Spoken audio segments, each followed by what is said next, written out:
बिहार के बाहर से आए हुए लोग तय करेंगे। मैं बिहार राज्य विश्वविद्यालय CIO के अध्यक्ष से कहना चाहूंगा, याद कीजिए कि आप कैसे बहाल हुए थे। आप पटना विश्वविद्यालय में शिक्षक रहे, पाटलिपुत्र विश्वविद्यालय के प्रो वाइस चांसलर रहे, पटना विश्वविद्यालय के वीसी रहे।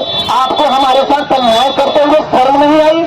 आपको चश्मा पावरफुल लगा के बैठ के चश्मे के ऊपर से देख के मीडिया से बात करते हैं, शर्म नहीं आती है आपको? लाज नहीं है आपको?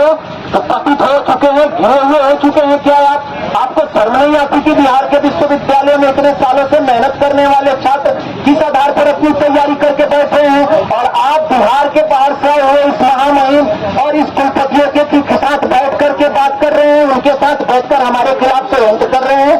मैं कहना चाहूंगा कि महामहिम आप भी कान खोलकर सुन लीजिए, आप भी संविधान से ऊपर नहीं है, आप भी संविधान के दायरे में आते हैं और संविधान के दायरे में रहकर आप भी काम करिए, नहीं तो इस राजभवन घेरने का भी हम काम करेंगे। आपके राजभवन के प्रांगण में आकर के भी हम आंदोलन करने का काम करेंगे। अगर जरूरत पड़ी तो बिहार के तमाम विश्वविद्यालयों से लाखों छात्रों को निकालकर हम बिहार की सड़कों पर बैठेंगे। हमारी लड़ाई हिंसक नहीं है, हमारी लड़ाई अहिंसा का नेतृत्व करती है। हम गांधी को मानने वाले लोग हैं, हिंसा परमो धर्मों के रास्ते पर चलने वाले लोग। इसलिए मैं आपसे आग्रह करूंगा, बिहार के तमाम पदाधिकारियों से, मुख्यमंत्री से, महामहिम राज्यपाल महोदय से, बिहार के तमाम कुलपतियों से, कि आप जो कुलपति विश्वविद्यालयों में बैठे हुए हैं, आपने कैसे से स्टैट्यूट पर साइन कर दिया भाई?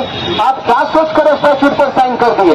क्या आपके पुत्र और पुत्री प्रोफेसर बन गए हैं इसलिए आपने आराम से साइन कर दिया? मैं उन मंत्रियों से पूछना चाहूंगा कि क्या 2 साल बाद यही STF लागू रहेगा कि आपके पुत्र और पुत्री PhD कर लेंगे तो फिर आप API स्कोर का नियम लाएंगे? हो सकता है कि आप लाएंगे, लेकिन मैं कहना चाहूंगा कि याद रखिए, जो 40 साल, 45 साल, 42 साल, 50 साल, कुछ लोग कुछ मित्र हमारे साथ आज पढ़ा रहे हैं, तो उनकी उम्र 40 है, STF में फॉर्म भरे थे बेचारे, उनका नहीं हुआ।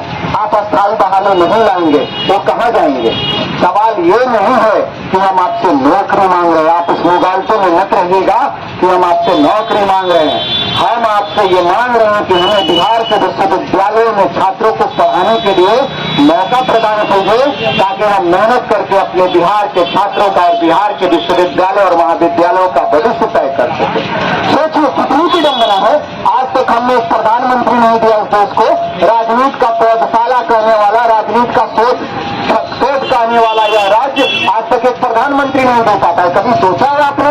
ये 2 लोग गुजरात से आए हुए, सोचिए आप एक बात का ध्यान दीजिए, इस देश के प्रधानमंत्री, इस देश के गृह मंत्री, दोनों से मैं कहना चाहूंगा, आपने गुजरात में सब किया लेकिन शिक्षा पर ध्यान नहीं दिया। गुजरात में भी आप पूरे देश को अनपढ़ रखकर उसे अनाज देकर 5 किलो और कुछ पैसे देकर, मैं बिहार के किसान भाइयों से कहूंगा कि ये 5 किलो अनाज आज आप ले रहे हैं, आप अपने बच्चे के भविष्य के साथ सौदा कर रहे हैं। लड़िए, इस सरकार के खिलाफ एक होइए, क्योंकि जहां शिक्षा की बात नहीं होती है। मैं भी बीजेपी का समर्थक हूं, लेकिन मैं उस पार्टी का समर्थक नहीं हो सकता जो इस राज्य के शिक्षा व्यवस्था को बर्बाद करने पर लगी हुई है।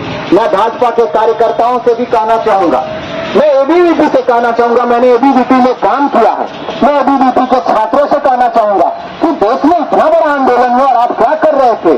सिर्फ पत्र लिख देना, बैठकर चाय और कॉफी पर चर्चा कर लेना, सकारात्मक तौर पर राजनीति कर लेना। अगर आपको राजनीति का अस्तित्व है तो यकीन करिए कि आपका संगठन धाराशायी होता जा रहा है। जिस ABVP को मैं जानता था, वही ABVP है जब नरेंद्र मोदी प्रधानमंत्री बने थे और नीट मामले का लड़ाई था, हमने पटना के गांधी मैदान में प्रधानमंत्री का पुतला फूका था। और आज जब आंदोलन हो रहा है, आप क्यों चुप बैठे हुए हैं? बिहार के विश्वविद्यालयों में पढ़ने वाले छात्र छात्राओं के अधिकारों का हनन हो रहा है और तब आप बैठे हैं। याद रखिएगा, आप जब कहते हैं कि हम विश्व के सबसे बड़े संगठन है, यकीनन सत्य